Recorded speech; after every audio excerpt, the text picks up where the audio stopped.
Sometimes the smallest creatures carry the heaviest burdens.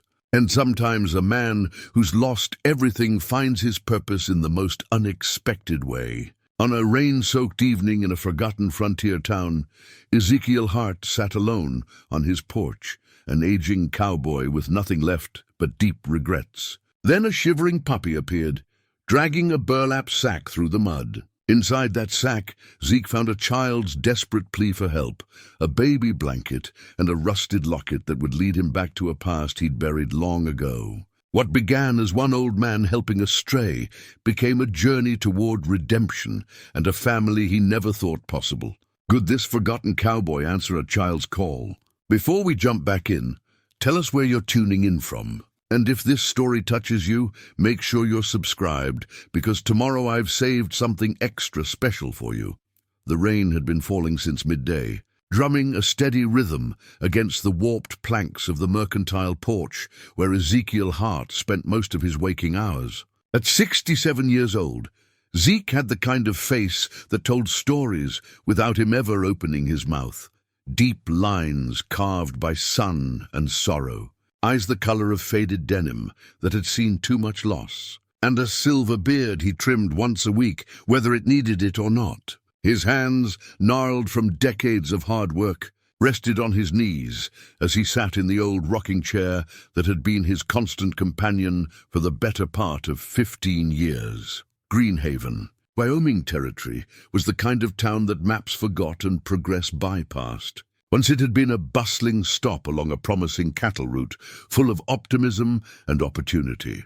The main street had boasted 3 saloons, 2 hotels, a bank, and Zeke's own mercantile, which had been the finest between Cheyenne and the Montana border. But the railroad chose a different path. The cattle drives found better routes, and slowly, inevitably, Greenhaven began to die. Not all at once, but in the way a candle burns down, steady, quiet, until there's barely anything left. Now the main street held more ghosts than people.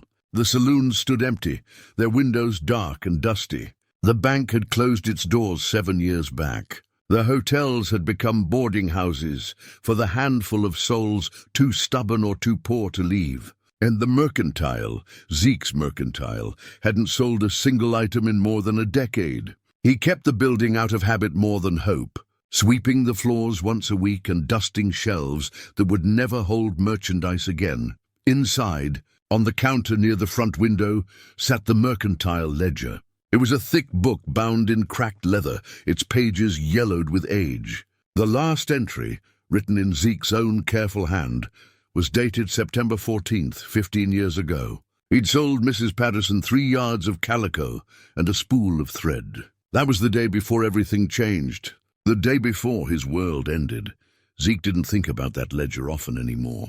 Thinking about it meant thinking about Margaret, his wife, whose laughter had filled that mercantile with more warmth than any stove ever could.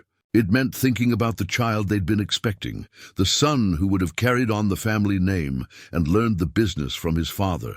It meant remembering the September afternoon when Doc Henley had emerged from the bedroom upstairs with tears in his eyes and no words that could soften the blow. Margaret had died in childbirth. The baby, a boy, just as they'd hoped, hadn't drawn a single breath. In one terrible afternoon, Zeke had lost his entire future. The mercantile, which had once represented dreams and ambition, became nothing more than a monument to what might have been. He couldn't bring himself to sell it, but he couldn't bring himself to run it either. So it sat, slowly decaying just like everything else in Greenhaven. The rain continued its steady percussion, and Zeke pulled his worn coat tighter around his shoulders. His back ached. It always ached these days, a dull throb that started in his lower spine and radiated outward like ripples in a pond. Doc Henley said it was from all those years of lifting feed sacks and loading wagons, combined with the natural toll of age. Zeke suspected it was from carrying grief for so long.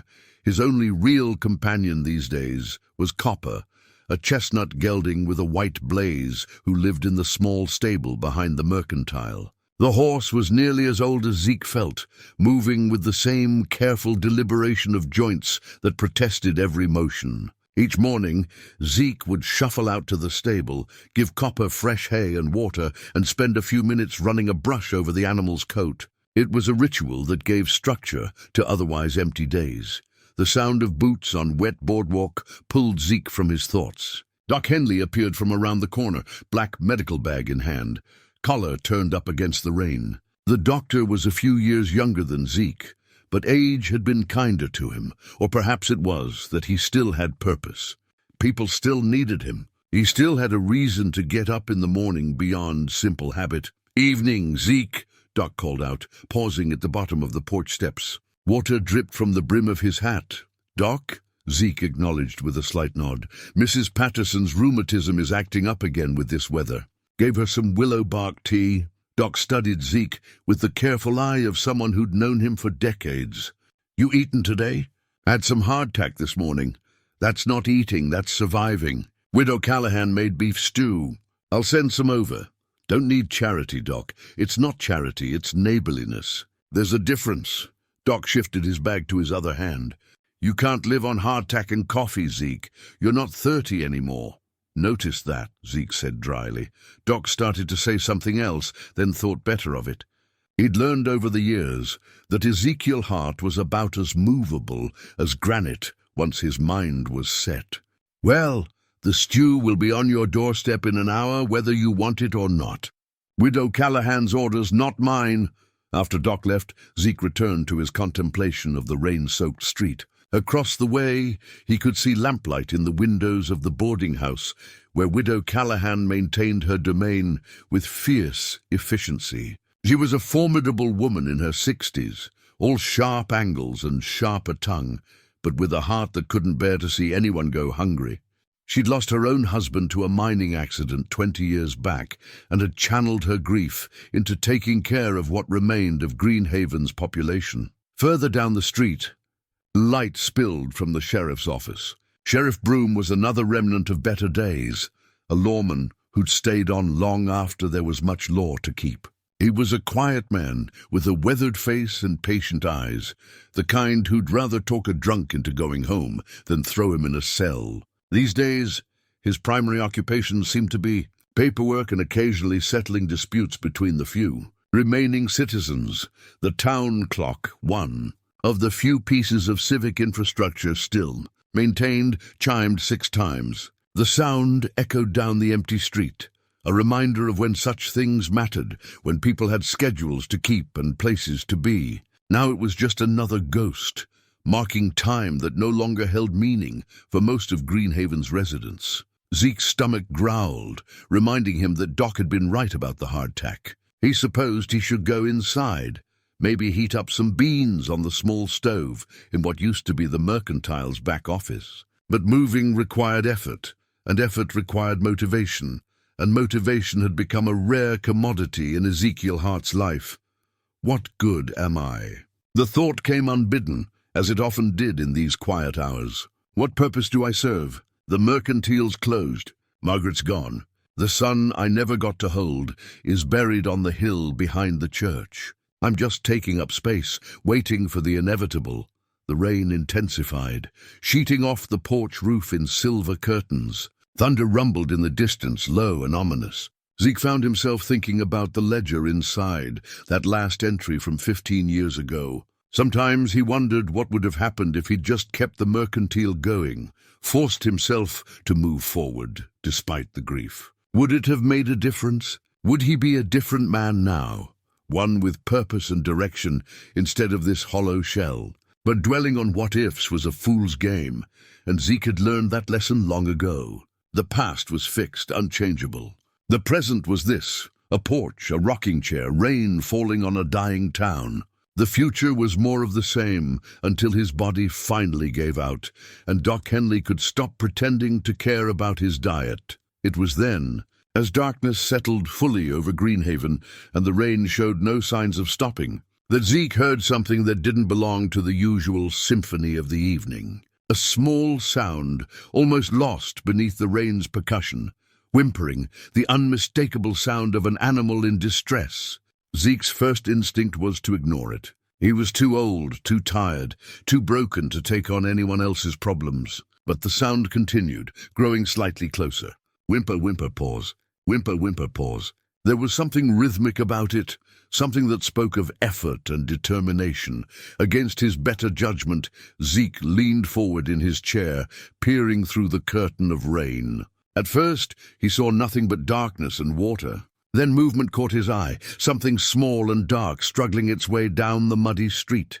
As it drew closer, Zeke could make out more details. A puppy couldn't be more than 3 or 4 months old, soaked through and shivering. But what held Zeke's attention was what the pup was dragging behind it, a burlap sack nearly as large as the puppy itself, leaving a dark trail in the mud. The puppy reached the steps of the mercantile porch and paused, looking up at Zeke with dark eyes that seemed far too old for such a young creature. The animal was exhausted, that much was clear, but something drove it onward. With tremendous effort, it began pulling the sack up the steps one at a time. Pull, rest, whimper.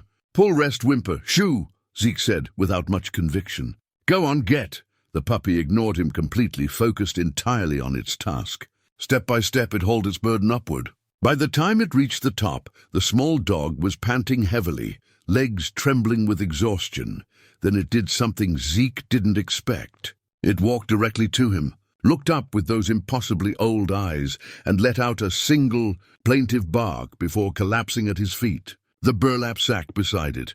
Zeke stared at the puppy, then at the sack, then back at the puppy. The sensible thing would be to leave them both there, go inside, lock the door. Whatever was in that sack wasn't his problem. He had enough problems of his own, but the puppy was shivering violently now, pressed against his boot, as if seeking any warmth it could find. And the sack, there was something about the way it lay there, heavy and ominous, that stirred something in Zeke's chest that he'd thought long dead. Curiosity, perhaps. Or maybe just the recognition that something had sought him out specifically, had made a tremendous effort to reach him. When was the last time anyone or anything had needed Ezekiel Hart? With a grunt that spoke of both his protesting back and his reluctance to care, Zeke bent down and picked up the puppy. The small creature was ice cold, its fur plastered to its body. He tucked it inside his coat, feeling the violent shivers against his chest. Then, moving slowly because his back truly did hurt, and the puppy added unexpected weight, he reached for the burlap sack. It was heavier than he'd expected, and damp from being dragged through the rain. But he managed to get it inside the mercantile, the puppy still tucked against him, both of them dripping water onto the floor that hadn't seen traffic in years. Zeke set the sack on the old counter, next to the ledger with its 15-year-old final entry.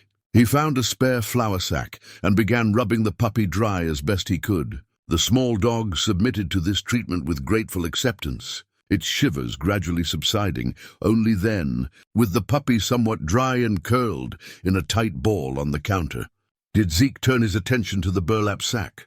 His hands hesitated over the rough twine that bound it closed.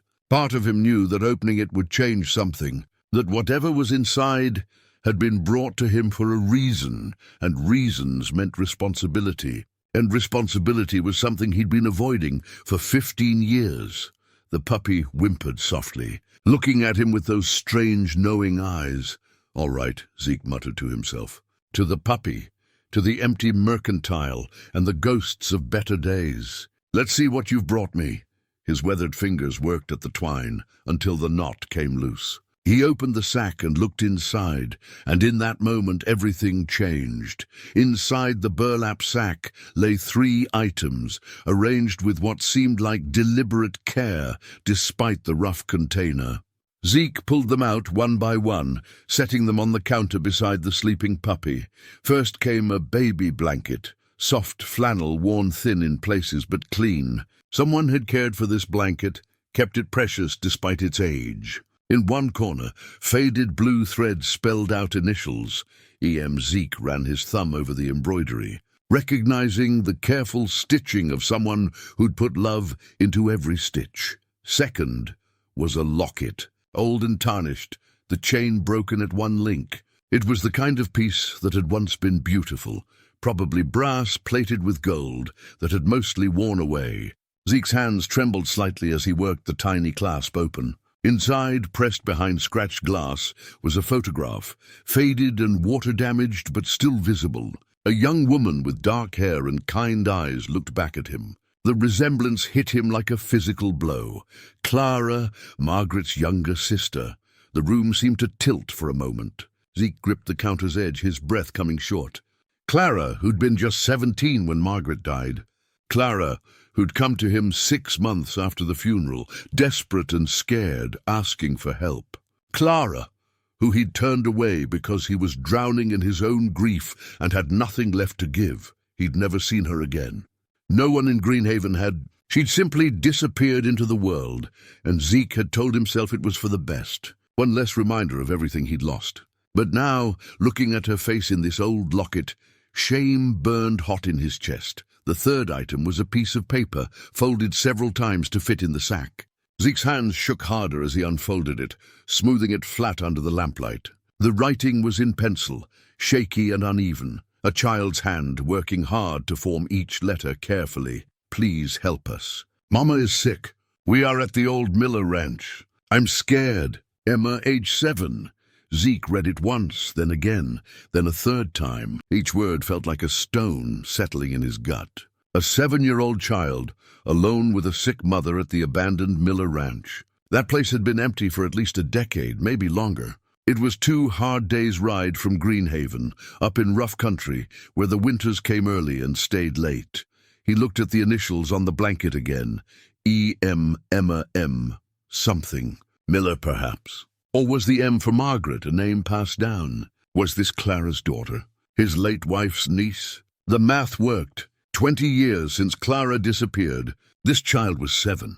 Clara would have been, 25 when she had the baby? It made a terrible kind of sense. Clara had come to him pregnant and desperate, and he'd sent her away. She'd somehow survived, raised a daughter. And now the daughter was alone and frightened, with a sick mother and no one to turn to except a puppy trained or desperate enough to drag a plea for help through miles of rough country in the rain. Zeke sank onto the stool behind the counter, the note still in his hands. The puppy stirred, lifting its head to look at him as if asking what he intended to do. I'm too old for this, Zeke said aloud. Though whether he was talking to the puppy, himself, or the empty mercantile, he couldn't say. I'm 67 years old with a bad back and no business riding 2 days into rough country. The puppy put its head back down, but kept its eyes on him. Besides, what help could I be? I'm no doctor. If Clara's really sick, he couldn't finish that thought. I should tell Doc Henley, or Sheriff Broom. Let someone else handle it. But even as he said it, he knew he couldn't, because that note had been brought to him specifically. The puppy hadn't gone to Doc Henley's office or the sheriff's. It had dragged that sack through mud and rain to the mercantile, to Ezekiel Hart. Maybe Clara had sent it. Maybe she'd told the child about Uncle Zeke in Greenhaven, the man who'd turned her away 20 years ago. Maybe this was her way of giving him a chance to make it right. Or maybe it was just chance, just a desperate child sending a puppy in a random direction, hoping for a miracle. Either way, the note was here now. The child's plea was in his hands, and Zeke knew with absolute certainty that he couldn't ignore it. But knowing he had to go and actually going were 2 different things. The fear was immediate and overwhelming. He was too old, too broken, too unprepared. What if he made things worse? What if he got there and couldn't help? What if Clara looked at him with those eyes, so like Margaret's, and asked him why he'd failed her again? Zeke tried to sleep that night, climbing the stairs to the small room he'd occupied since Margaret's death. He couldn't bear to sleep in their old bedroom, but sleep refused to come. He lay in the narrow bed, listening to rain drum against the window, seeing that note over and over in his mind. Please help us. I am scared. He'd been scared too once. Scared when Margaret went into labor and the hours stretched on and on. Scared when Doc Henley's face told him everything before the words came out. Scared in all the empty years since, scared of living and scared of dying and scared of feeling anything at all. When dawn finally broke, grey and wet, Zeke rose with the decision made. He didn't know if he could help. He didn't know if he was strong enough or capable enough or worth anything at all anymore. But he knew he had to try. Because 20 years ago he'd failed Clara, and 15 years before that he'd failed Margaret and their son, and he'd been failing himself every day since. Maybe this was his chance to stop failing. He moved through the morning with purpose he hadn't felt in years. From the back storage room, he pulled out his old saddle and tack, dusty but still serviceable. He filled saddlebags with dried beans, coffee, hardtack, and jerked beef. A bedroll, matches wrapped in oilcloth, his old revolver cleaned and loaded. He hoped he wouldn't need it. But the country between here and the Miller Ranch could be unforgiving. Copper seemed surprised when Zeke entered the stable with saddle and purpose. The old horse shifted in his stall, eyeing the tack with what Zeke could have sworn was skepticism. "I know, old friend," Zeke muttered, working the saddle into place. "We're both too old for this. But a child needs help, and there's no one else." The puppy had followed him to the stable and now sat watching, tail wagging slowly. It seemed to understand that something important was happening. "You did your part," Zeke told the small dog. "Brought the message. Now you can rest." But when he led Copper out into the misty morning, the puppy trotted right alongside, clearly intending to come along. "Zeke?" Ezekiel Hart, what in the name of Doc Henley, stood in the street, black bag in hand, staring at Zeke mounted on Copper with a puppy at the horse's feet. "Going somewhere." "Doc," Zeke said simply, "I can see that." "Where? And whose puppy is that?" Zeke reached into his coat and pulled out the note, handing it down to Doc. The physician read it once, his face growing grave, then read it again. "The Miller Ranch?" "Zeke, that's 2 days hard riding. You're not—" He stopped himself, seeing something in Zeke's face. "Who's this child to you?" "Might be Clara's girl. Margaret's niece." Doc's expression shifted to understanding, then concern, then something like respect. "You'll need medical supplies. Wait here." He returned 10 minutes later with a smaller bag, packed with bandages, medicine, and instructions. Zeke tried to memorize, but knew he'd probably forget. Widow Callahan appeared moments later, having somehow heard the news, despite the early hour. She brought food, real food, not hardtack, wrapped in cloth and tied with string. "You bring that child back safe," she ordered, her sharp eyes unexpectedly soft. "And Clara too, if she's still alive. Bring them both back here. We'll take care of them." "We will," Sheriff Broom added, emerging from his office. "Town might be dying, but we still take care of our own." Zeke felt something crack open in his chest, something that had been sealed tight for 15 years. These people, this dying town, they still cared, still remembered what it meant to be a community, and they were trusting him, broken old Ezekiel Hart, to do something that mattered. "I'll bring them back," he promised, his voice rough with emotion he'd thought long dead. "If they're alive to bring, I'll bring them back." He touched his heels to Copper's sides, gentle but insistent. The old horse moved forward, hooves splashing in puddles. The puppy trotted alongside, tail high now, purpose restored. And Ezekiel Hart, 67 years old, with a bad back and a broken heart, rode out of Greenhaven toward the Miller Ranch. Toward a frightened child and a past he'd tried to bury, toward whatever waited in the rough country ahead. The rain had stopped, but the sky remained heavy with clouds. Behind him, 3 people stood in the street watching him go, and ahead lay 2 days of hard travel and uncertain outcome. But for the first time in 15 years, Zeke felt something other than emptiness. He felt needed.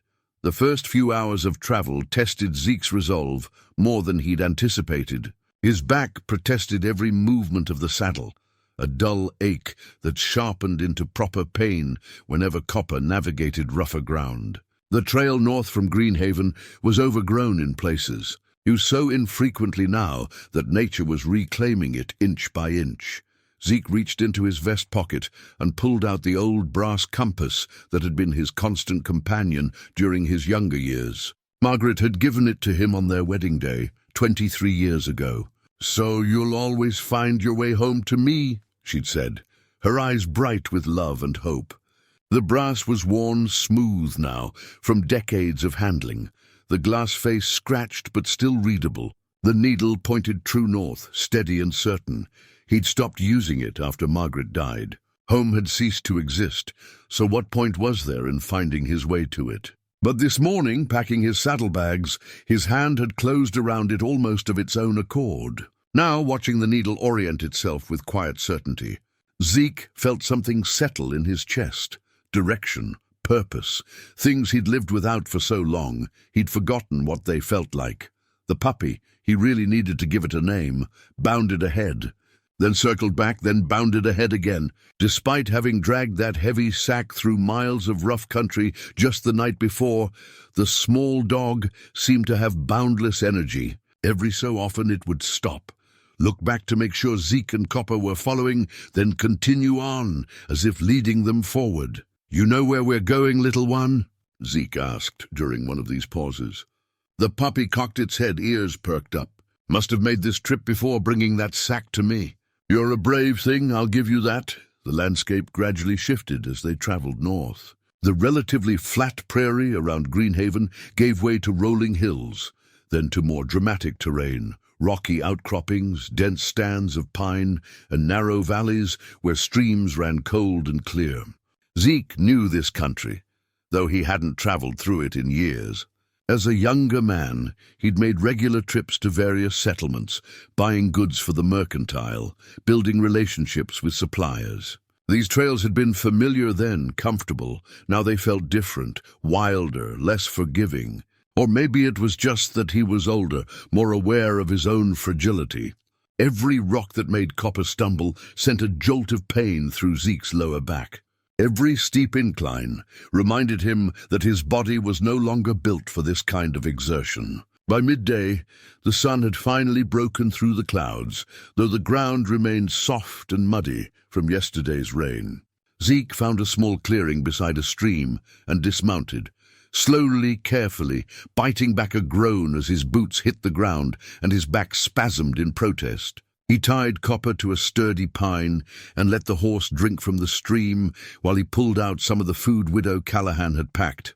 The puppy lapped eagerly at the stream, then sat beside Zeke as he ate, eyes hopeful. He tore off a piece of bread and some dried meat, placing them on a flat rock. The small dog ate with the kind of hunger that suggested it had been going without for a while.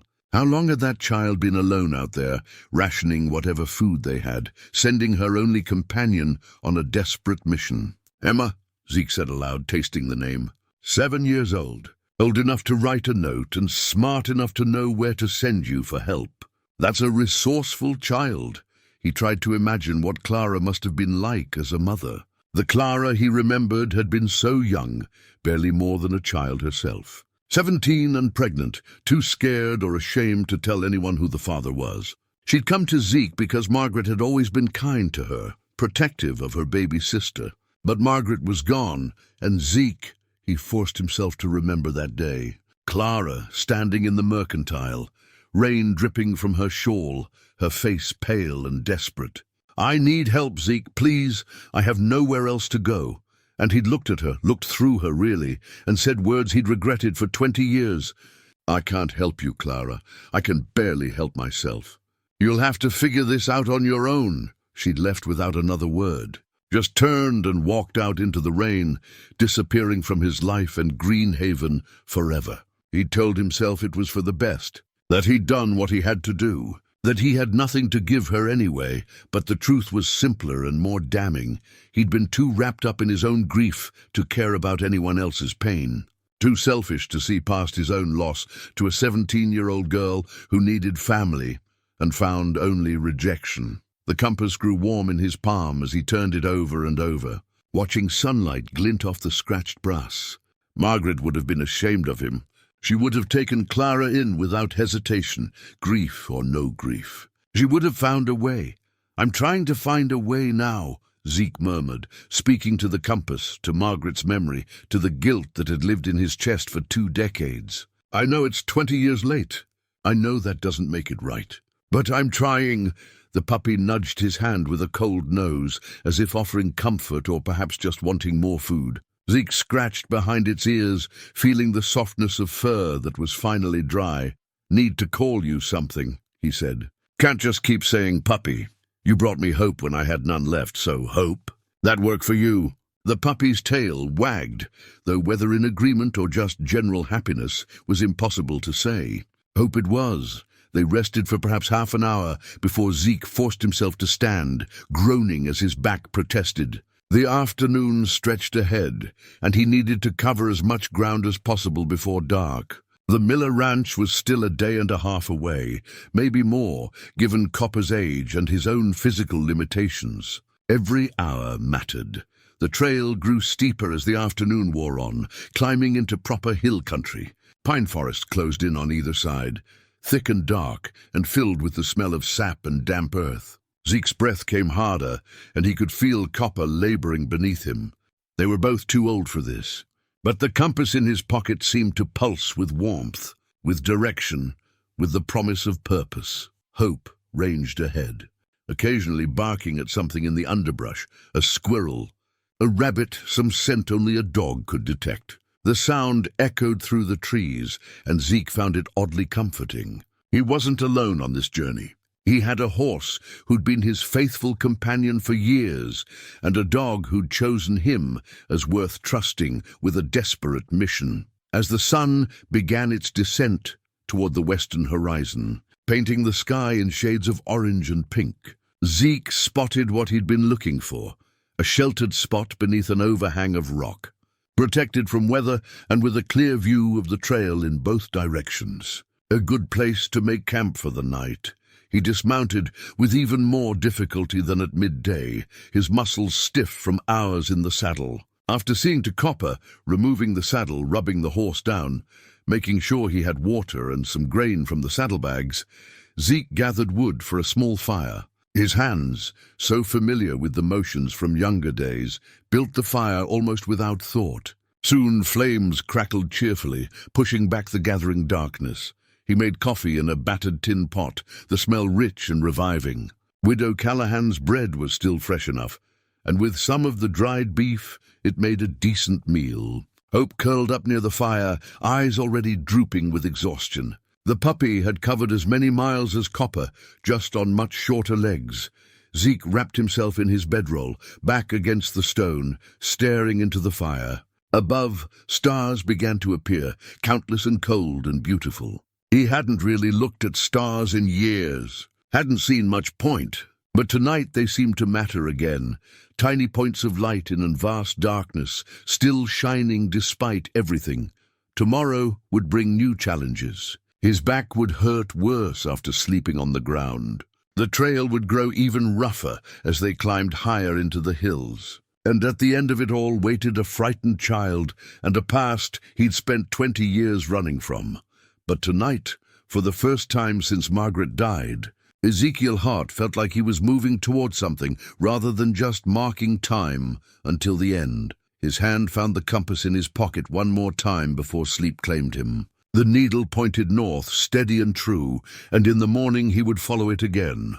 Morning came with a vengeance. Zeke woke to find every muscle in his body locked tight with pain, his back screaming protest at the night spent on hard ground. For a long moment, he simply lay there, wondering if he could even stand, much less climb back into the saddle. Hope was already awake, nosing at his face with cold insistence. The puppy seemed to understand they needed to move, that time mattered. Zeke groaned and forced himself upright, the world spinning briefly before settling. He was definitely too old for this, but the coffee helped, hot and bitter and reviving. And the morning itself was beautiful, crisp and clear, with sunlight slanting through the pines in golden shafts. Birds called to each other, and somewhere in the distance an elk bugled its morning challenge. The world was alive in a way Greenhaven never seemed to be anymore. As Zeke saddled Copper, his hand brushed against the inner pocket of his coat, and he felt the stiff edge of paper. He'd forgotten it was there. The photograph of Margaret he'd carried for 15 years, tucked away but never quite able to discard. He pulled it out now, studying it in the morning light. She'd been 32 when it was taken, just a year before she died. The photographer had captured her in front of the mercantile, wearing her favorite blue dress, her dark hair pulled back, but with loose curls framing her face. She was smiling, not the stiff, formal smile people often wore for photographs, but a real one, warm and genuine. That had been Margaret's gift. She'd made people feel seen, valued, important. What would she think of him now? Not the grief-broken man who'd pushed Clara away, but this version, the one trying, however late, to make things right. He thought she might approve. Margaret had believed in second chances, in redemption, in the idea that it was never too late to choose differently. She'd believed in the goodness of people, even when they couldn't see it in themselves. "I hope I'm doing the right thing," Zeke whispered to the photograph, to her memory, to the morning air. "I hope I'm not too late." He tucked the photograph back into his pocket, mounted Copper with gritted teeth and determined effort, and continued north. Hope trotted ahead, pausing occasionally to sniff at something interesting before bounding forward again. The trail grew significantly more challenging as the morning progressed. What had been steep hills became near cliffs in places, requiring careful navigation. Twice they had to backtrack when the path became impassable, searching for alternate routes. The delay gnawed at Zeke. Every hour spent finding a way around obstacles was an hour that child remained alone and frightened. Around midday, as they emerged from a particularly dense stretch of forest, Hope suddenly stopped, hackles raised, a low growl rumbling in the puppy's chest. Zeke's hand went instinctively to the revolver at his belt. He scanned the tree line, looking for whatever had alarmed the dog. Then he saw them, 3 men on horseback blocking the trail ahead. They had the look of drifters, rough clothes, unkempt beards, eyes that assessed and calculated. One was missing several teeth, another had a scar running from temple to jaw. The third, clearly the leader, sat his horse with lazy confidence. "Afternoon," the leader called out, his voice carrying false friendliness. "Little far from anywhere for a man traveling alone, aren't you, old-timer?" Zeke's mind worked quickly. These were dangerous men. He'd seen their type before. Predators who lived on the edges of civilization, taking what they wanted from those too weak to stop them. But he was one old man with a bad back, and they were 3 in their prime. Force wouldn't work. He'd need to be smart. "Just passing through," Zeke said, keeping his voice steady. "No trouble wanted or offered." "See, that's good," the leader said, urging his horse forward a few steps. "Because we don't want trouble either. Just what's in those saddlebags. Fair trade. You give us whatever you're carrying, and we let you pass. You keep your life, we get supplies. Everyone wins." "Can't do that," Zeke replied. "Got medicine in there. Medical supplies. They're needed." The scarred man laughed, a harsh sound. "Old man thinks he's a doctor now. There's a sick woman and a child who need help," Zeke continued, measuring distances, options, odds. "Those supplies might be the difference between living and dying. So no, you can't have them." The leader's false friendliness evaporated. "You're not hearing me right. We're taking those supplies. Question is whether you ride away after or get buried where you stand," Hope growled again, louder this time. The puppy was small, but there was nothing uncertain about the threat in that sound. The leader glanced down at the dog with amusement. "That mutt's supposed to scare us." "No," Zeke said quietly, "but it should tell you something. That dog dragged a desperate plea for help through rough country in the rain, brought it to me specifically, and I gave my word I'd answer that plea. Now, I may be old and I may be alone, but I keep my word." His hand rested on the revolver's grip, not drawing it, just making his position clear. "You try to take these supplies and I'll fight. I'll lose, probably, but one of you will go down with me. Maybe more if I'm lucky. So you 3 need to ask yourselves, are some saddlebags worth dying over?" The 3 men exchanged glances. The math was simple enough. They'd win a fight, but the cost might be high. And there were easier targets on easier trails. Finally, the leader spat into the dust. "You're a fool, old man. But it's your funeral." He wheeled his horse around, and the other 2 followed. Within moments, they disappeared back down the trail they'd come from, leaving Zeke alone with his racing heart and trembling hands. He'd gambled, and he'd won. But it had been close. Too close. If they'd been hungrier, more desperate, or just meaner, it would have ended differently. He allowed himself a moment to simply breathe, to let the fear and adrenaline work their way out of his system. Hope pressed against his leg, the growl finally fading. Zeke reached down to scratch the puppy's ears. "Good dog. You backed me up, even if you're barely bigger than my boot," they continued on, but the encounter had shaken Zeke more than he wanted to admit. Not just the immediate danger, but the reminder of his own vulnerability. He was one old man on a questionable mission, and the world was full of hazards he might not be equipped to handle. What if there were more men ahead? What if he reached the Miller Ranch, only to find he was too late or too useless to help? The doubts crept in, insidious and familiar. This was the voice he'd been listening to for 15 years, the one that said he wasn't good enough, wasn't strong enough, wasn't worth anything anymore. The one that had kept him on that porch in Greenhaven, slowly dying while pretending to live. Zeke pulled out Margaret's photograph again, even though he knew it by heart. Looked at that smile, that warmth, that absolute belief in the goodness of people. She'd believed in him once. Had seen something worth loving, worth building a life with.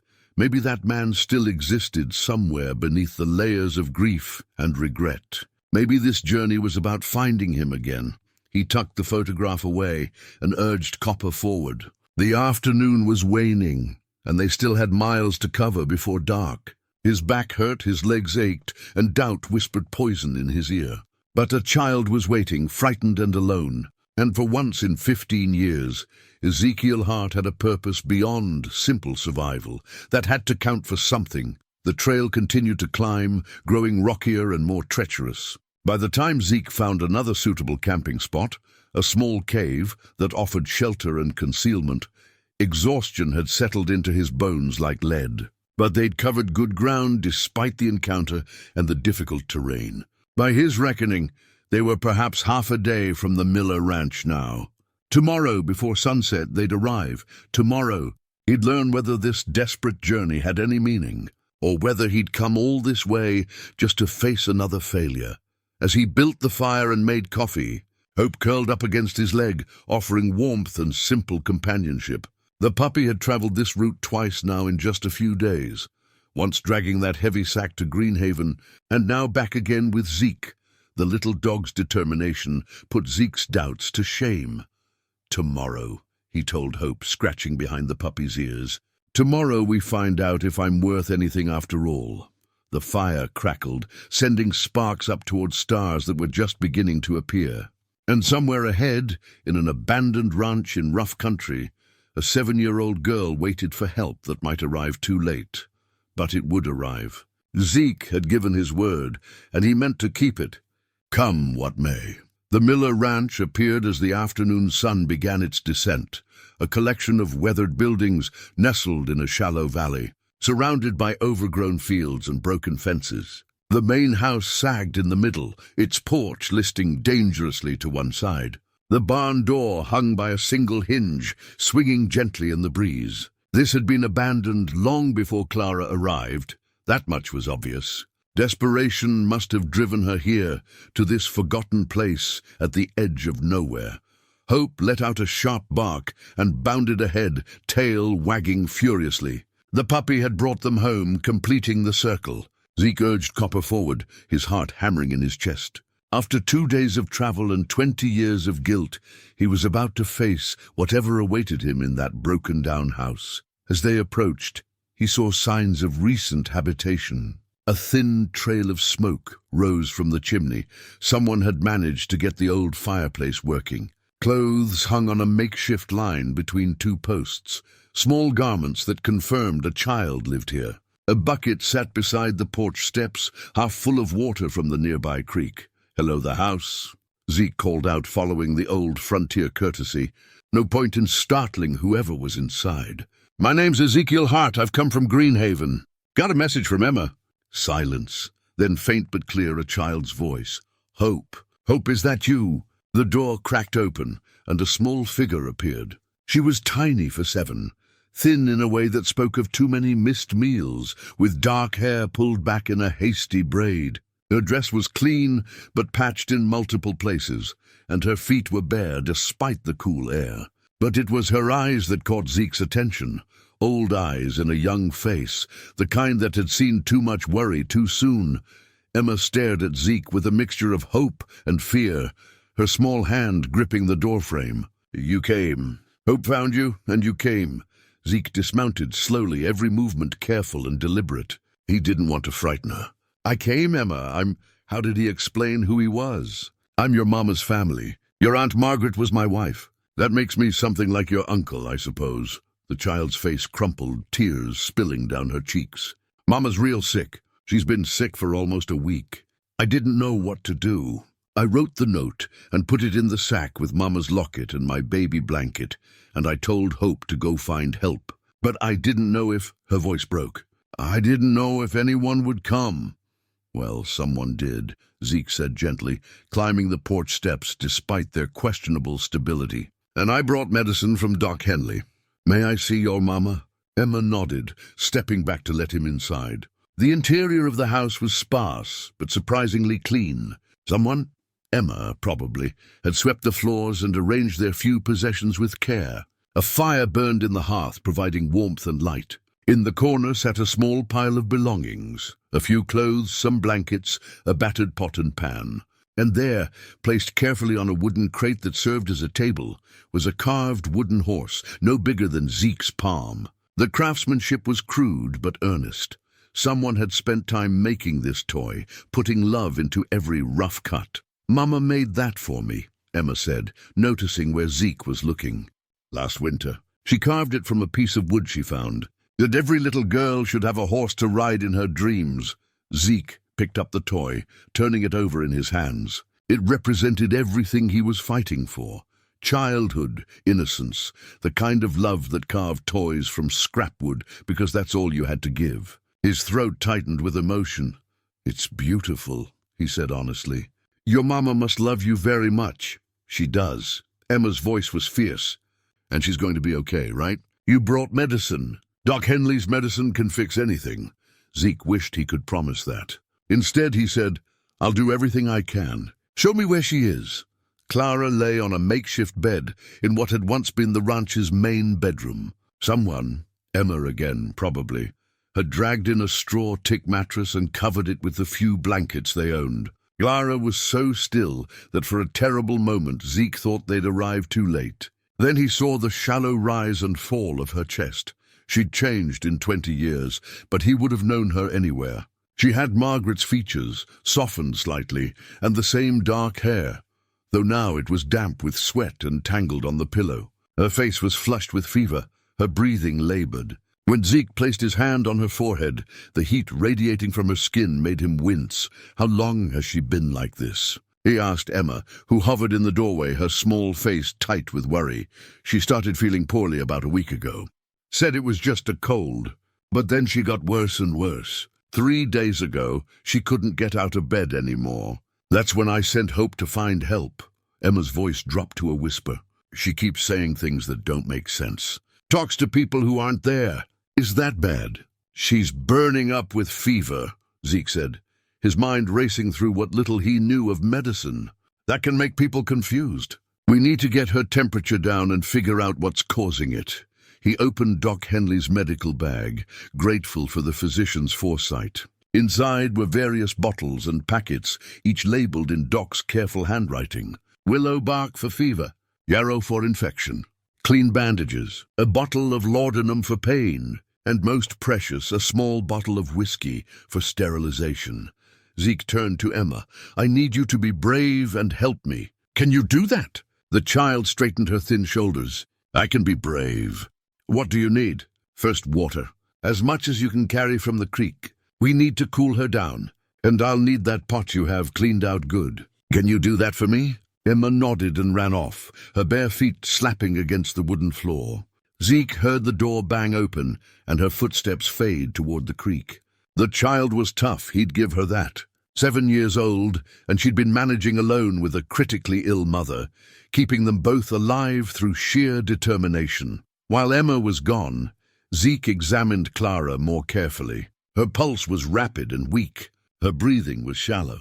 When he gently lifted her hand, he found her fingernails had a bluish tinge. Not good at all. He pulled back the blankets and found the source of the infection. A deep gash on her left leg, angry red and weeping pus. The wound looked like it had been caused by something sharp and had gone untreated too long. By the time Emma returned with water, Zeke had a plan. It wasn't much of a plan, and it relied heavily on luck and whatever medical knowledge he'd absorbed from watching Doc Henley over the years. But it was all he had. "This is going to be hard to watch," he told Emma gently. "Your mama's leg is infected. I need to clean the wound, and it's going to hurt her even though she's not really conscious. You don't have to stay if you don't want to." "I'm staying," Emma said, her small jaw set with determination. "She's my mama. I'm not leaving her." "All right then. You hold hope, and if it gets too much, you just close your eyes." No shame in that. What followed was difficult work. Zeke cleaned the wound as best he could, using the whiskey despite the way it made Clara moan and thrash weakly. He applied the yarrow paste Doc had prepared, then bandaged the leg with clean cloth. He mixed willow bark tea and managed to get some down Clara's throat, hoping it would bring the fever down. Then he made cool compresses from torn cloth and water, laying them across Clara's forehead and chest. Through it all, Emma watched with tears streaming down her face, but she never looked away. She held Hope tight against her chest, the puppy seeming to understand the gravity of the situation and remaining still and quiet. When Zeke finally finished, he was exhausted. His back screamed from bending over the bed. His hands shook from effort and tension. But Clara's breathing seemed slightly easier, and her forehead felt fractionally cooler. Maybe. It was hard to tell. "Now we wait," he told Emma. "See if the fever breaks. Keep her cool, keep her comfortable. That's all we can do. And pray," Emma added softly. "Mama says sometimes that's all you can do. Just pray and hope." "And pray," Zeke agreed, though he hadn't prayed in 15 years. Hadn't seen much point after God let Margaret and his son die. But maybe for this child, for Clara, he could try again. Emma led him back to the main room and insisted on making him food. A thin soup made from dried beans and a few precious vegetables. It wasn't much, but it was warm, and the child had made it with her own hands, and Zeke ate every drop. As darkness fell, Emma curled up beside the fire with Hope, her small body finally giving in to exhaustion. Zeke watched her sleep, this brave little girl who'd held everything together through sheer willpower.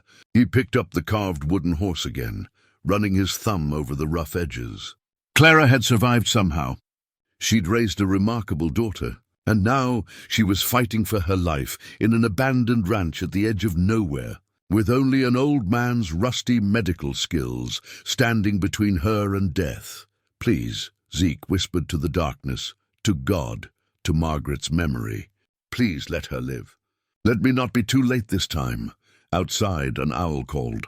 The fire crackled, and in the bedroom Clara breathed, shallow and labored, but breathing. For now, that would have to be enough. The next morning brought both hope and fear.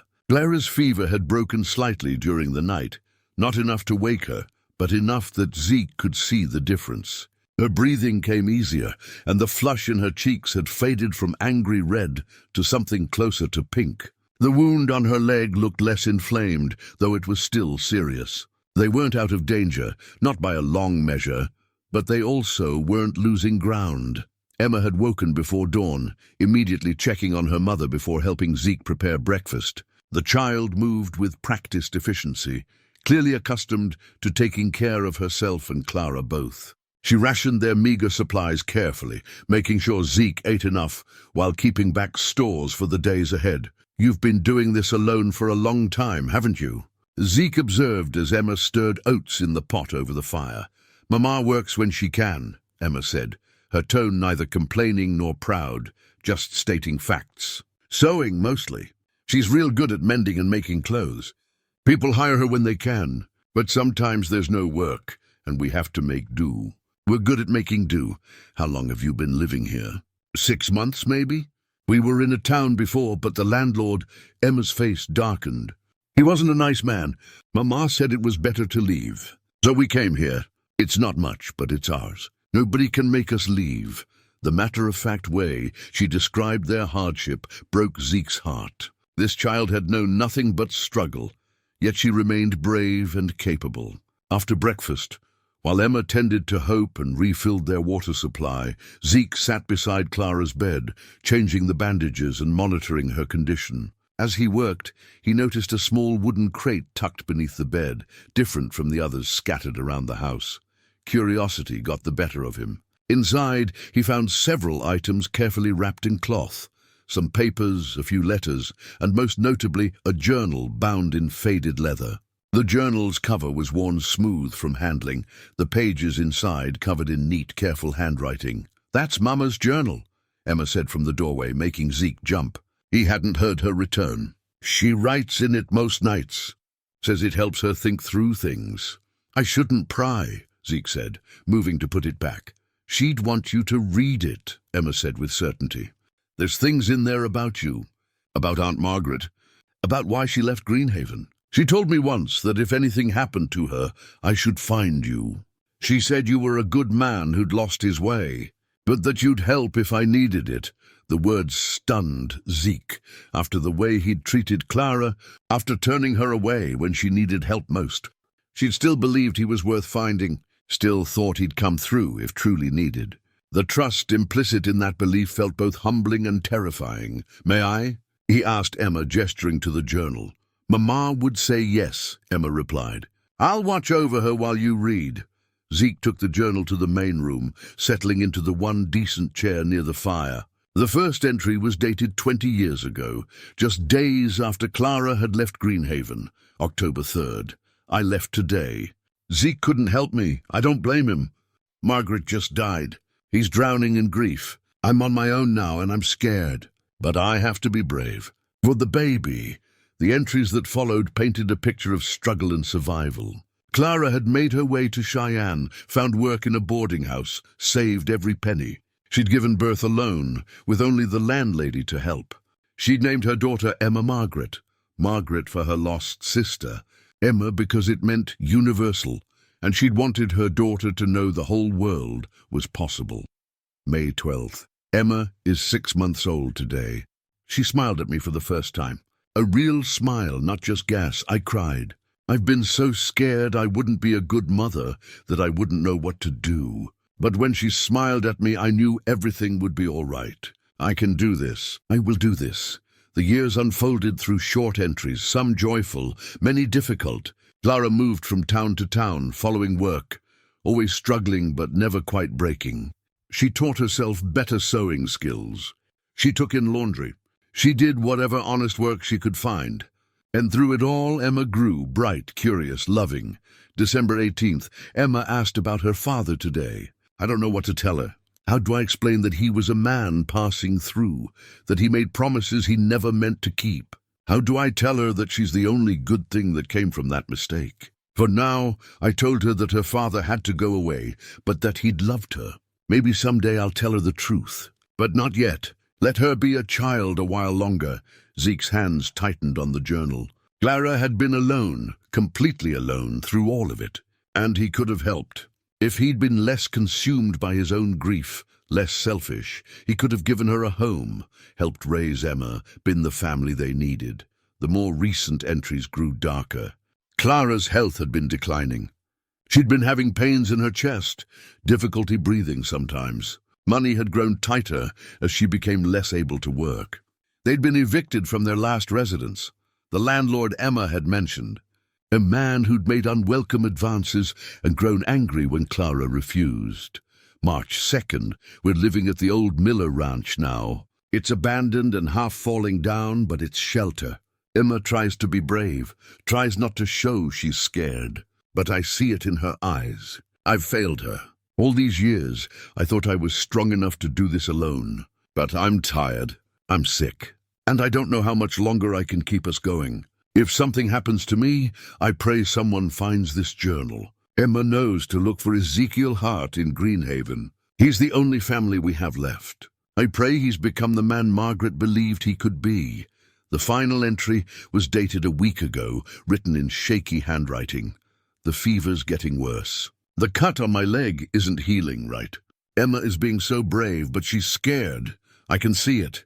I told her about the sack, about putting the note and the locket inside. I told her to send Hope to Greenhaven to find Zeke. I don't know if he'll come. I don't know if he's even still alive. But it's our only chance. Please, God, let him come. Let him help my Emma. Let him be the second chance I always believed he deserved." Zeke closed the journal, his vision blurred with tears. Clara had spent 20 years alone, raising Emma with nothing but her own determination and hope.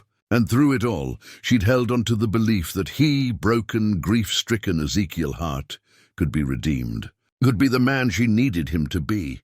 "She believed in you," Emma said softly. She'd finished with Clara and now stood in the doorway, hope at her feet. Even when things were really bad, she'd tell me stories about Aunt Margaret and Uncle Zeke. She said Aunt Margaret was the kindest person she'd ever known, and that you loved her so much it broke you when she died. She said someday, when you'd healed enough, you'd be kind again too. The child's simple faith, mirroring her mother's, nearly undid him. He'd spent 15 years believing he was worthless, used up, finished. But here was proof that someone had continued to believe in him, to see past his grief to the man he'd once been. "I'm sorry," Zeke said, his voice rough. "I'm sorry I wasn't there for your mama when she needed me. I'm sorry you've had to struggle like this. But I'm here now, Emma, and I promise you, I swear to you, I'll make sure you're both taken care of from now on." Emma crossed the room and without hesitation wrapped her thin arms around Zeke's neck. She smelled of wood smoke and creek water and childhood. He held her carefully, this brave little girl who'd saved them both by refusing to give up hope. "Thank you for coming," Emma whispered against his shoulder. "Thank you for not being too late." Over the next 2 days, Clara's condition gradually improved. The fever continued to recede. The wound began to heal. She remained unconscious, but her body was fighting, slowly winning the battle against infection.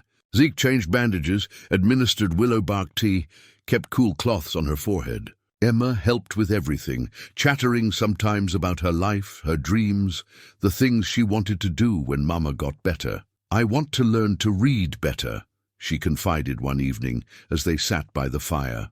"Mama taught me some, but I want to read whole books. Big ones with adventures and faraway places. There's a whole library of books back in Greenhaven," Zeke told her. "In the Mercantile.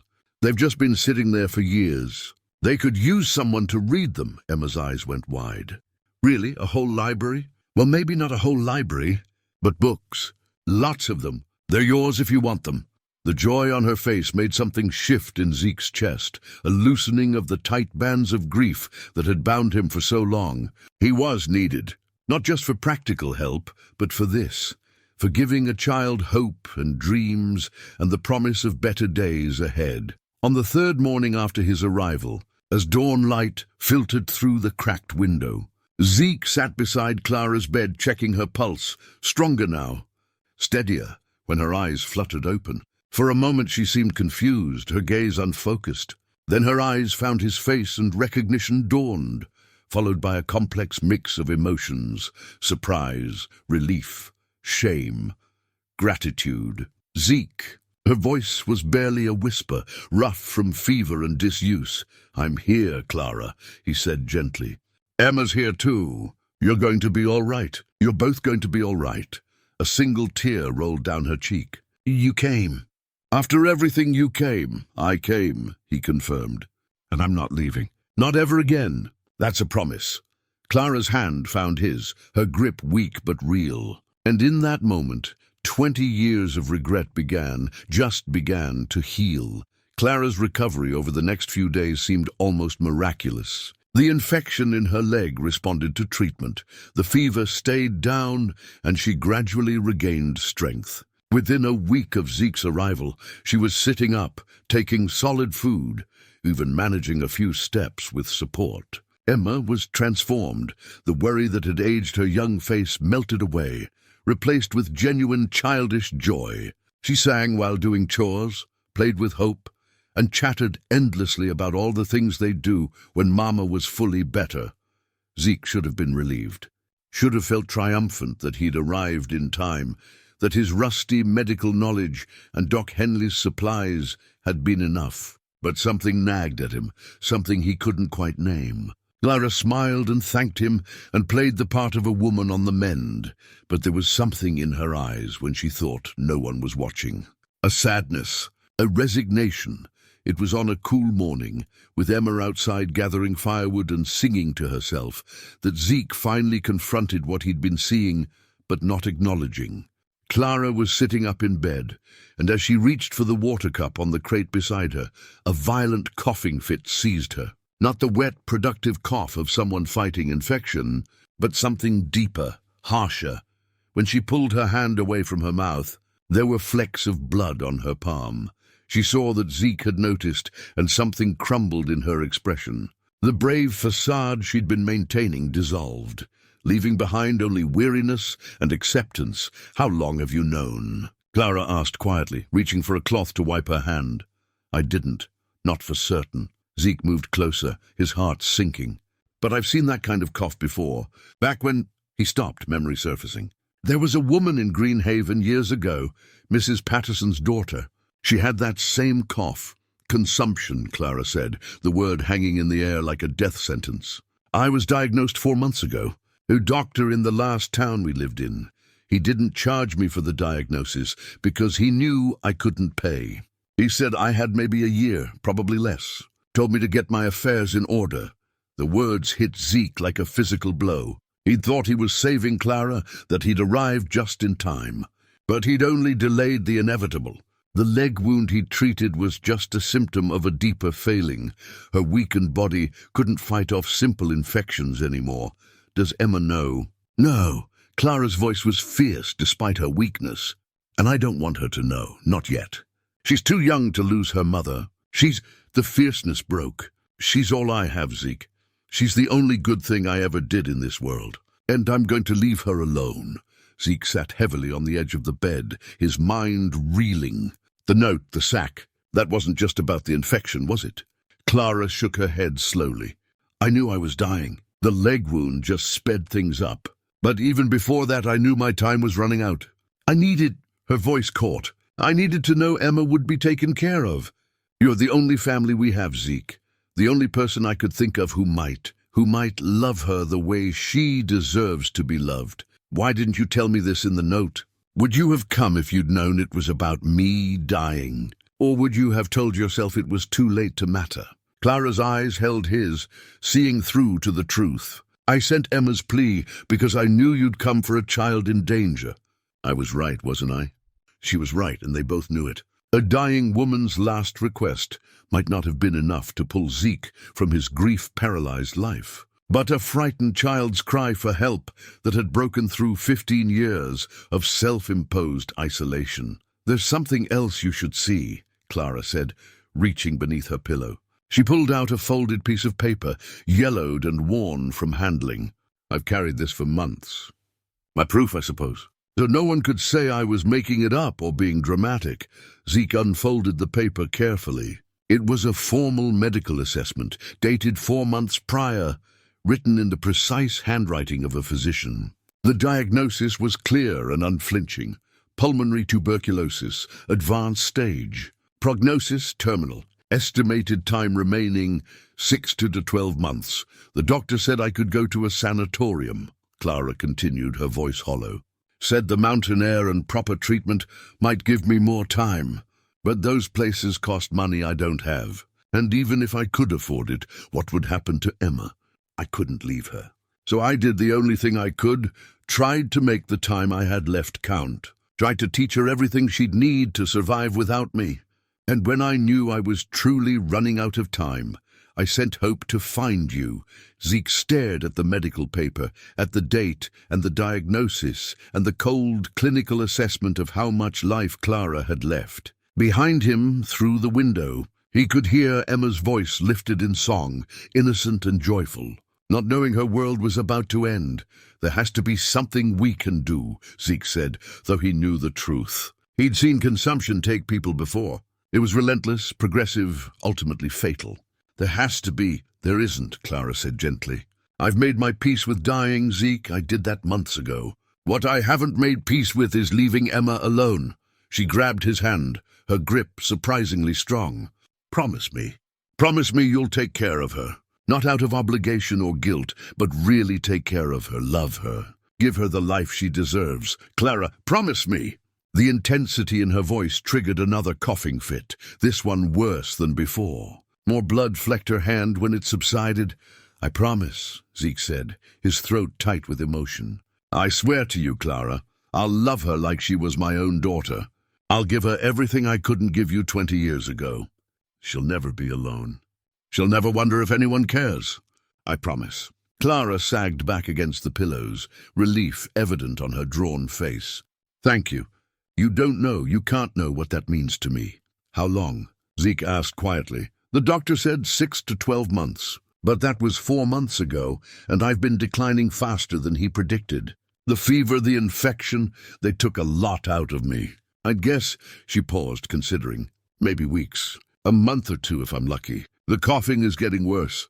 The blood, more frequent. It won't be long." The sound of Emma's footsteps on the porch made them both turn. Clara quickly tucked the medical paper back under her pillow and wiped the blood from her hand. When Emma entered, arms full of firewood, she found her mother sitting up with Zeke beside her, both smiling. "Look at all that wood you collected," Clara exclaimed, her voice bright despite the blood Zeke had just seen.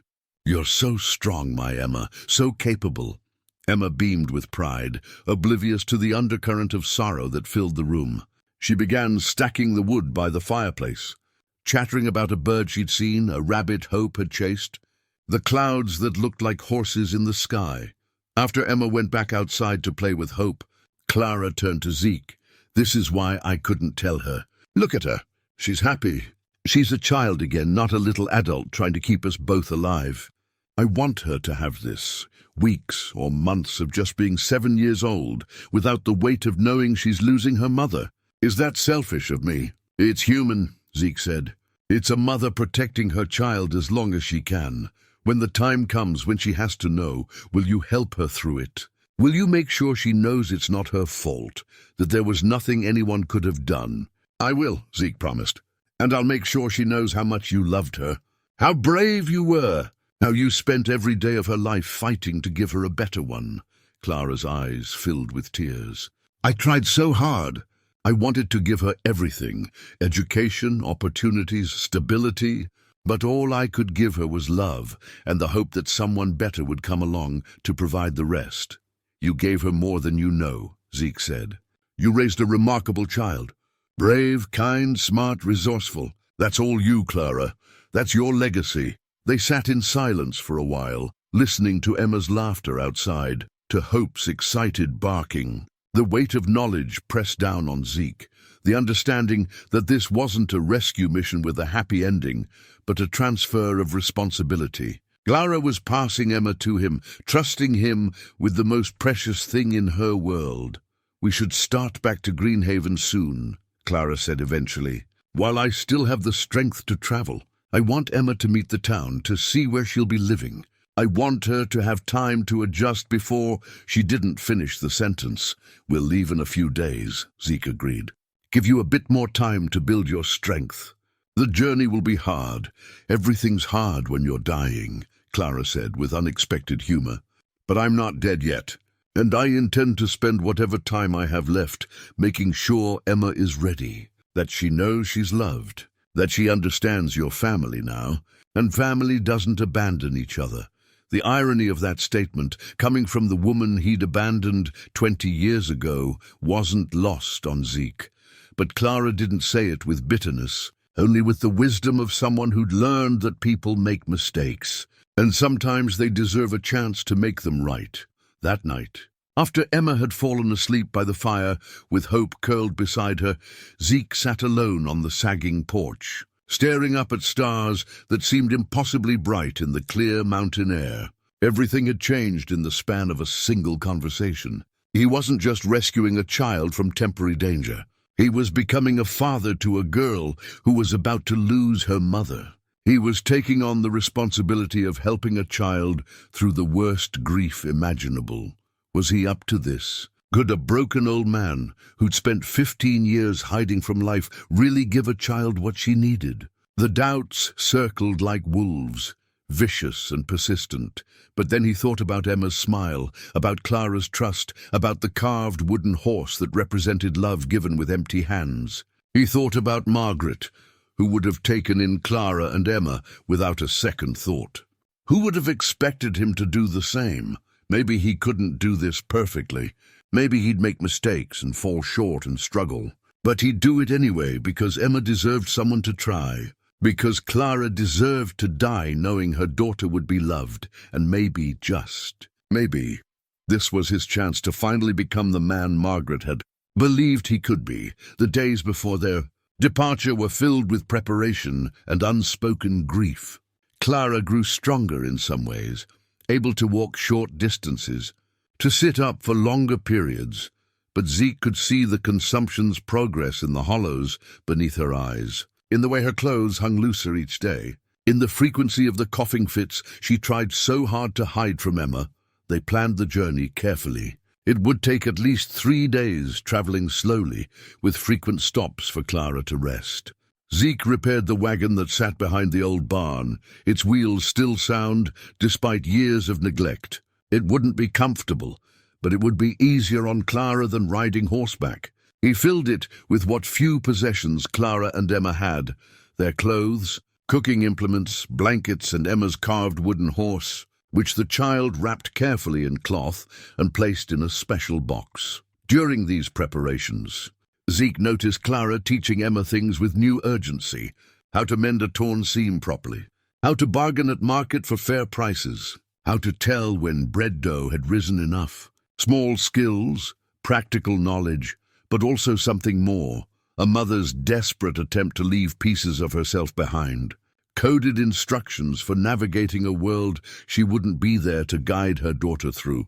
Always be kind, even when it's hard, Clara told Emma one evening as they worked together preparing dinner. Kindness costs nothing and means everything. I will, Mama, Emma promised, not understanding the weight behind the words.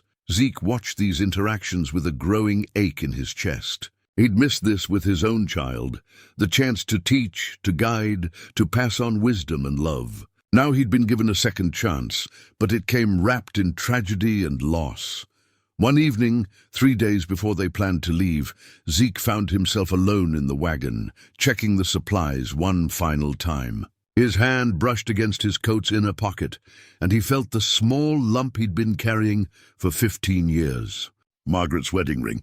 He'd put it on a chain after she died, unable to bear removing it from her finger, but equally unable to let it go. It had hung around his neck for months, then moved to his pocket when even that became too painful. He pulled it out now, holding it up to catch the last light of day. It was a simple gold band, worn thin in places from years of wear. Inside, barely visible, were their initials engraved: EH plus MH. They'd been so young when they married, so full of hope and plans and certainty that their love could weather anything. The ring represented everything he'd lost, but also everything he'd had. Margaret had loved him. She'd believed in him. She'd made him a better man just by existing in his life. And now he had a chance to honor that love by giving another child the family and security Margaret would have insisted she deserved. The decision came with surprising clarity. He would give the ring to Emma. Not now, she was too young to appreciate its significance, but someday, when she was older, when she understood loss and love and the complicated ways they intertwined. He'd tell her about Margaret, about her aunt who she'd been named for, about the love that had shaped his life even in its absence. That was hers, wasn't it? Zeke turned to find Clara standing at the wagon's edge, wrapped in a shawl against the evening chill. She'd approached so quietly he hadn't heard her, and for a moment she looked so much like Margaret that his breath caught.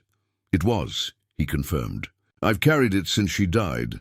Couldn't let it go. Clara climbed carefully into the wagon, settling beside him with a soft groan. She was wearing it the day we buried her. I remember thinking how wrong it seemed that she should be buried with jewelry when we had so little. But Father insisted, said a woman should be buried in her wedding ring. I took it off before. Zeke's voice caught. I couldn't bear the thought of it being under the ground. Felt like keeping a piece of her with me. She'd understand. Margaret always understood. Clara reached out, touching the ring gently. Are you keeping it for Emma? How did you? Because that's the kind of man Margaret would have married. The kind who'd take a lost ring and turn it into a legacy. Clara smiled, sad and knowing.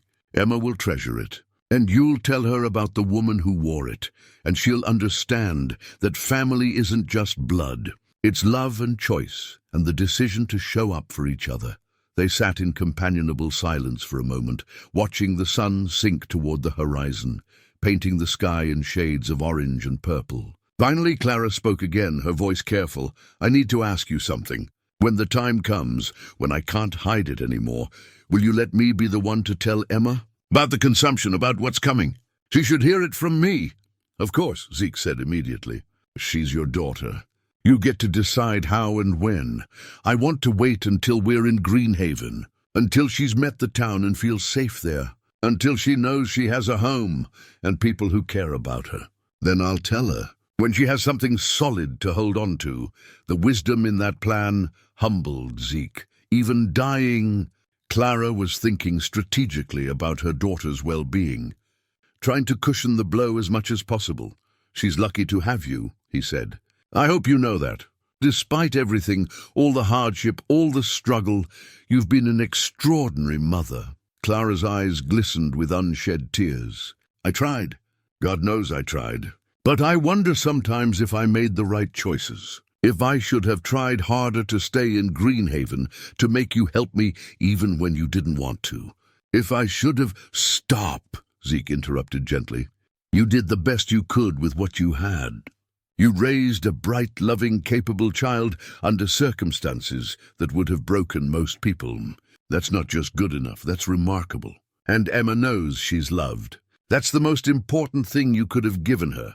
Will you tell her that, after I'm gone? Will you remind her that I loved her more than anything in this world? Every day, Zeke promised. Every single day. The next morning, Zeke woke to find Emma already up, helping her mother pack the last of their belongings. The child's excitement about the journey to Greenhaven was palpable. She chattered about the books Zeke had promised her, about Hope's first real home, about having neighbors and maybe even friends her own age. Clara caught Zeke's eye over Emma's head, and in that look was a whole conversation. Isn't she wonderful?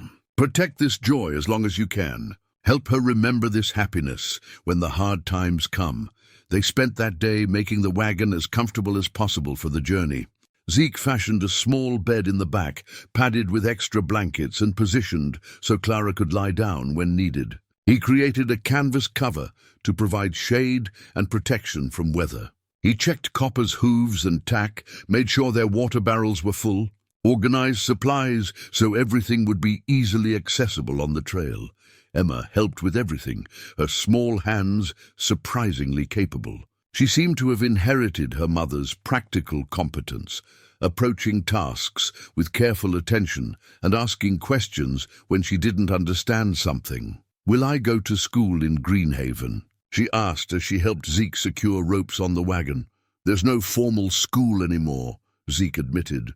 The teacher left years back when most of the families moved away. But Widow Callahan used to teach before she ran the boarding house. I bet she'd be willing to work with you. And like I said, there are books. Lots of books. Can you read them to me? The hard ones I can't read myself yet. The question, so simple and trusting, hit Zeke unexpectedly hard. She was already thinking of him as someone permanent in her life, someone she could rely on. The responsibility of that trust felt immense. I can, he said. And I will. Every night if you want. Every night, Emma confirmed with satisfaction, returning to her work. That evening, their last at the Miller Ranch, the three of them sat around the fire sharing a meal. Clara had insisted on cooking despite her fatigue, wanting to mark the occasion somehow. The food was simple, beans and cornbread, but it felt ceremonial, a closing of one chapter and opening of another. Tomorrow we start a new adventure, Clara said, looking at Emma with fierce love. A journey to a place where you'll be safe and loved, where you'll have opportunities I couldn't give you. Are you ready for that? As long as you're with me, Mama, I'm ready for anything, Emma replied, her faith absolute and heartbreaking. Clara's hand found Zeke's under the rough wooden table, squeezing hard. He squeezed back, a silent promise. "I'll take care of her. I won't let you down." Later, after Emma had fallen asleep, Zeke and Clara sat outside under the stars one last time. The air was cool and clear, filled with the sounds of night creatures and the distant call of owls. "Are you afraid?" Zeke asked quietly. "Of dying?" "Not anymore. I was at first, terrified actually. But I've had months to make my peace with it." Clara paused, considering.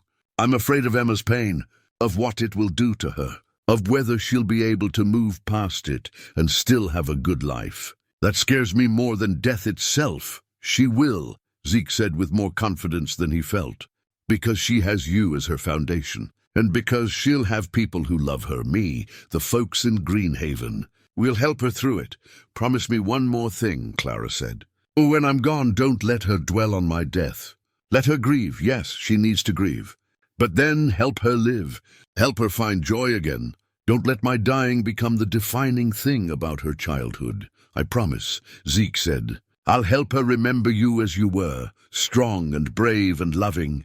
And I'll help her build a life that honors that memory by being full and rich and happy." Clara leaned against his shoulder, the gesture familiar despite decades apart. "Thank you. For coming when Emma needed you, for being willing to do this, for giving me the one thing I needed most, the knowledge that my daughter will be loved." "Thank you for trusting me with her," Zeke replied. "For believing I could be better than I was 20 years ago. For giving me this chance to matter again." They sat that way until the fire burned low, two people bound by loss and hope and the precious life of a child who'd brought them together. Tomorrow they would begin the journey back to Greenhaven, back to a future neither could have imagined just weeks ago. But tonight, for these last quiet hours, they simply sat together under the stars, holding space for all the complicated emotions that came with endings and beginnings, death and life, regret and redemption. In the house behind them, Emma slept peacefully. Hope curled at her side, dreaming of books and adventures and a home where she belonged. She didn't know yet what was coming, the grief that would tear her world apart, the loss that would define her young life. But she also didn't know about the community waiting to embrace her, about the man who'd become her father in all the ways that mattered, about the strength she possessed that would carry her through the darkness ahead. All of that was waiting down the trail. But for now, there was just this moment, peaceful and complete, before everything changed forever. The journey back to Greenhaven was harder than Zeke had anticipated. Clara tried to hide her deterioration, tried to smile through the pain and exhaustion, but by the second day, it was impossible to ignore. The coughing fits came more frequently, each one leaving her weaker than the last. She spent most of the journey lying in the back of the wagon, wrapped in blankets despite the mild weather, her breathing labored and shallow. Emma noticed, of course. Children always do. But she said nothing, just held her mother's hand and told her stories about the clouds and the birds they passed, maintaining a cheerful narration that broke Zeke's heart with its desperate optimism. On the third morning, as they made camp for breakfast, Zeke found Clara awake early, writing in a small leather journal he hadn't seen before. She worked slowly, pausing often to cough or catch her breath, but her concentration was absolute. When she noticed him watching, she didn't hide what she was doing.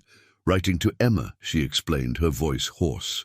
"For later, for when she's older and can understand things better. I want her to have my words, advice, memories, love, all the things I won't be here to tell her myself." She showed him the letter, pages and pages of careful handwriting, some sections neat and controlled, others shaky where pain or weakness had interfered. It began simply, "My dearest Emma, if you're reading this, I'm gone. But I need you to know some things."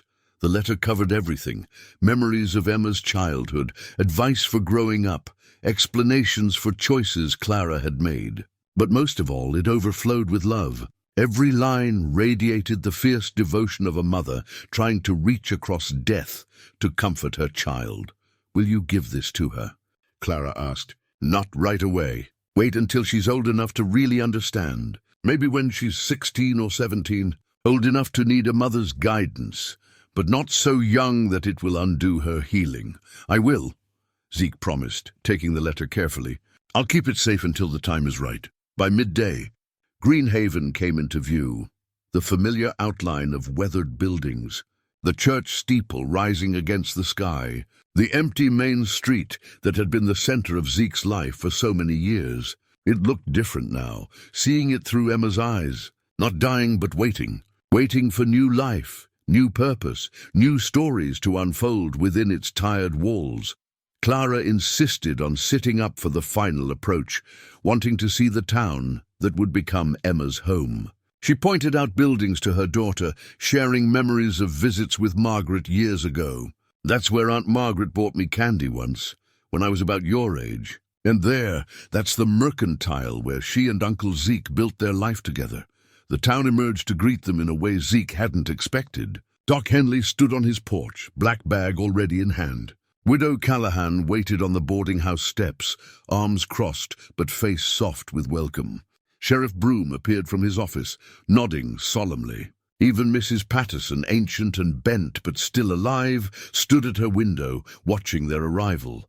They weren't just welcoming Zeke back. They were welcoming Emma, accepting her as one of their own before she'd even climbed down from the wagon. It was the kind of grace small communities could offer, judgment suspended, questions unasked. Just simple acceptance when acceptance was needed most.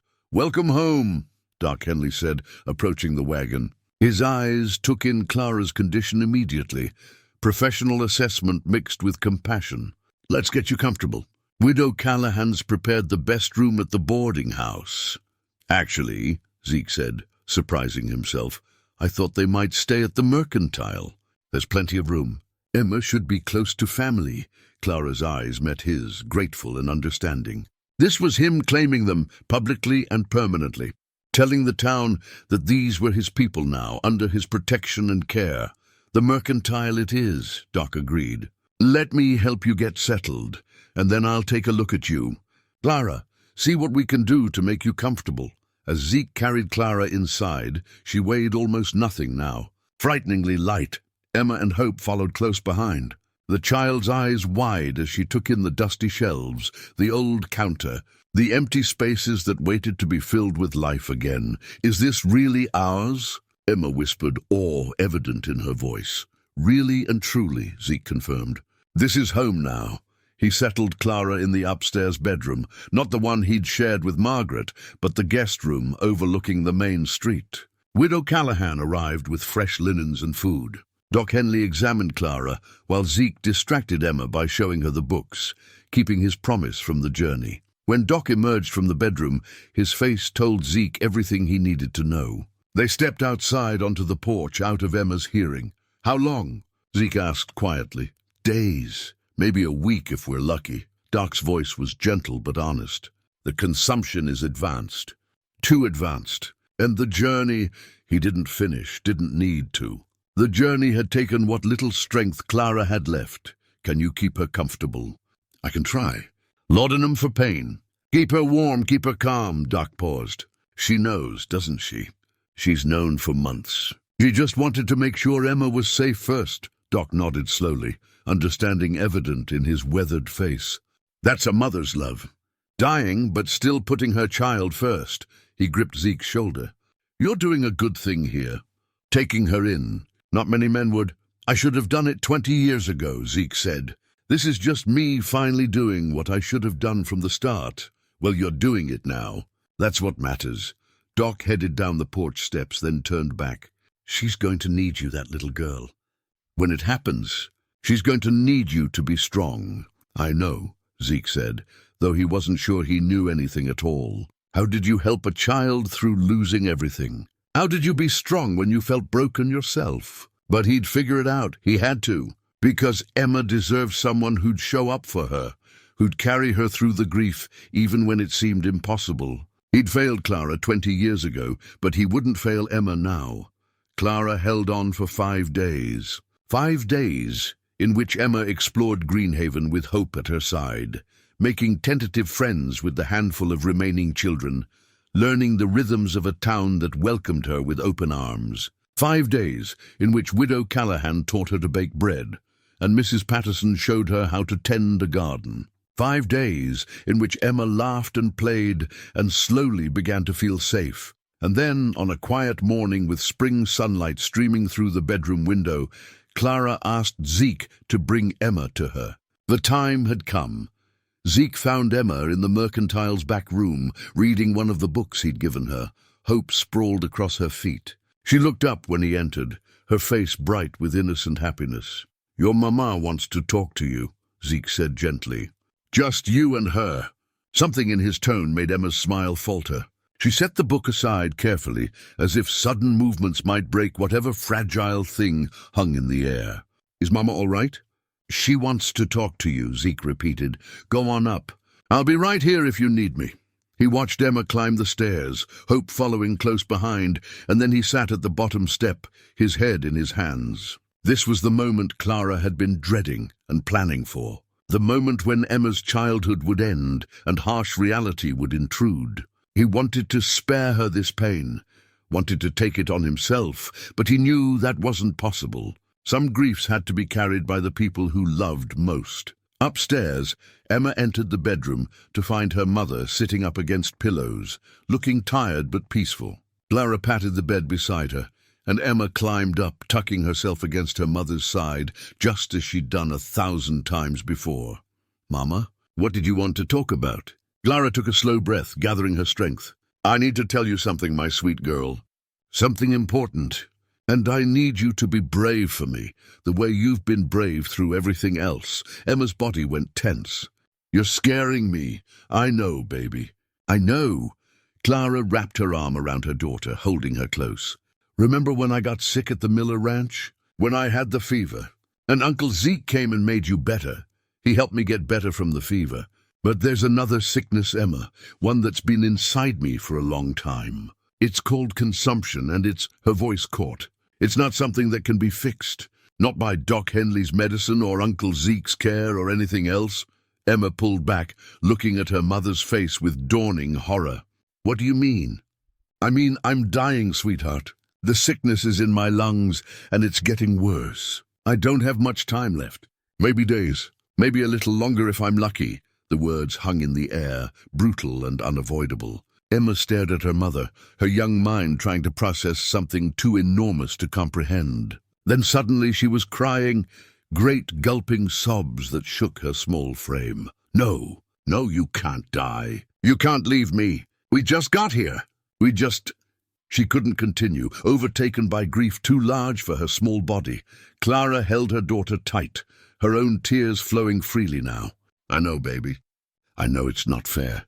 I know you need me, but this isn't something I can fight anymore. I've been fighting for months, trying to stay strong for you, trying to give us as much time as possible. But my body is tired, Emma. It's ready to rest. I don't want you to rest. I want you to stay. Please, Mama, please don't leave me." Emma's voice broke on the words, raw with anguish. "Oh, my darling girl." Clara cupped Emma's face in her hands, looking into eyes so much like her own. "Listen to me. This is so important. Are you listening?" Emma nodded, hiccuping through her tears. "I am so proud of you. Oh, incredibly proud. You are brave and kind and smart and everything good in this world. And just because I'm dying doesn't mean I'm leaving you. Not really. But you are. You're going to be gone. My body will be gone. But my love, Emma, my love will never leave you. It will be in every sunrise you see, every story you read, every kindness you show to others. It will be in Uncle Zeke's care and Widow Callahan's lessons, and in all the people in this town who are already starting to love you. You will never, ever be alone." "It's not the same," Emma sobbed. "I want you. I need you, I know. And I wish, oh, Emma, I wish I could stay and see you grow up. I wish I could be there for your first day of school, and your 16th birthday, and your wedding day. I wish I could watch you become the amazing woman I know you're going to be. But I can't, and I need you to know that's not your fault. It's not anyone's fault. It's just, sometimes life is unfair and cruel, and we have to find a way to survive it anyway." Emma collapsed against her mother, crying so hard she could barely breathe. Clara held her, stroking her hair, whispering comfort that couldn't possibly be enough, but was all she had to give. "Uncle Zeke will take care of you," Clara continued when Emma's sobs had quieted slightly. "He's a good man, Emma. He loves you already, I can see it. And he'll make sure you're safe and happy and that you have everything you need to build a good life." "I don't want a good life without you in it," Emma whispered. "I know, baby. I know." Clara's voice was breaking now, her own grief matching her daughter's. "But you're going to have one anyway, because that's what you do when someone you love dies. You keep living. You keep finding joy and love and purpose. You honor their memory by living fully and well. Can you do that for me? Can you promise me you'll keep living even when it hurts?" Emma was quiet for a long moment, her face buried in her mother's chest. Finally, in a voice so small it was barely audible, she said, "I promise. That's my brave girl." Clara kissed the top of Emma's head, breathing in the scent of her daughter one more time. "I love you more than all the stars in the sky, more than all the words in all the books, more than anything in this entire world. And that love is forever, Emma. It doesn't end just because I do." They held each other as morning turned to afternoon, as the light shifted across the bedroom floor, as Hope dozed quietly at the foot of the bed. And downstairs, Ezekiel Hart sat on that bottom step, listening to the sound of grief echoing through the house he'd closed off for 15 years. Knowing that his real work was just beginning, Clara died 3 days later, in the early hours of morning, when the world was still and quiet. Emma had fallen asleep beside her, exhausted from grief and vigil. Zeke had been dozing in the chair by the window when he heard the change in Clara's breathing, the pause that stretched too long, the soft exhalation that was her last. He went to her, checked for a pulse he knew he wouldn't find, and then gently woke Emma. The child's face, when she understood, crumpled with fresh grief. But she didn't cry this time. She'd cried herself empty over the past 3 days. Instead, she crawled up beside her mother one last time, took her hand, and simply held it as the morning light grew stronger. "She's free now," Emma whispered finally. "No more pain, no more coughing. She's free." "She is," Zeke agreed, his own throat tight with emotion. "And she's proud of you. So proud, they buried Clara in the cemetery behind the church, next to Margaret and the son Zeke had never gotten to hold. It seemed right somehow, these 3 souls bound by blood and loss, resting together on the hill overlooking Greenhaven. The whole town turned out for the funeral, all 11 remaining residents dressed in their finest clothes. Showing respect for a woman most of them had barely known, but all of them had welcomed. Sheriff Broom said a few words. Doc Henley spoke about grace and redemption. And Emma, with a courage that astounded everyone present, stood beside the grave and read from a piece of paper she'd written the night before. "My mama was the bravest person I ever knew.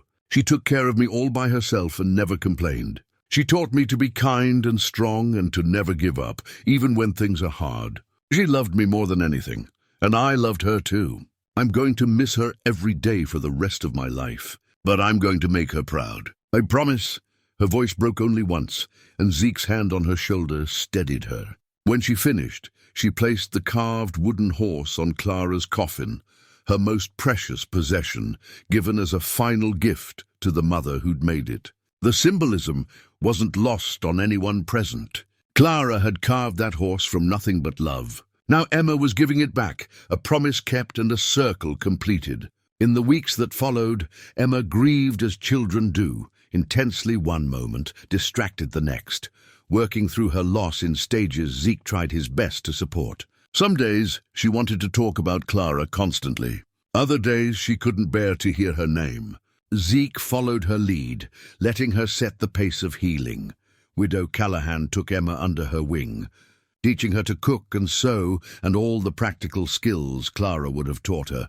Mrs. Patterson shared her garden, showing Emma how to coax life from soil. Doc Henley let her help organize his medical supplies, explaining the purpose of each bottle and bandage. The town, in its small way, became the village that raised this child who'd lost everything. And Zeke became her father in all the ways that mattered.